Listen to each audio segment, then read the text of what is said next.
आणि आता महाराष्ट्रातील कुस्ती प्रेमींसाठी एक महत्त्वाची बातमी आहे। यंदाची महाराष्ट्र केसरी स्पर्धा पुण्याच्या वाघोलीमध्ये पार पडणार आहे। या स्पर्धेच्या नियोजनाबाबत वाघोलीमध्ये बैठक पार पडली आहे। महाराष्ट्र राज्य कुस्तीगीर संघाच्या मान्यतेनं रामकृष्ण कर्तव्य फाउंडेशनच्या वतीने ही बैठक आयोजित करण्यात आली होती। या बैठकीमध्ये मैदान व्यवस्था, खेळाडूंची सोय, प्रेक्षकांसाठी सुविधा, पार्किंग व्यवस्था आणि सुरक्षेच्या उपाययोजनांवर सविस्तर चर्चा करण्यात आली। स्पर्धा भव्य आणि शिस्तबद्ध पद्धतीने पार पाडण्यासाठी सर्व गावकऱ्यांनी एकत्रितपणे सहकार्य करण्याचं आश्वासन दिले।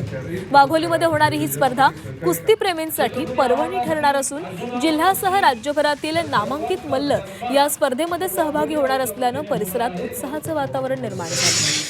जरी आर्थिक नाही करता तर त्याला शारीरिक मदत करा, त्या योजनांमध्ये सहकार्य करा। छत्रपती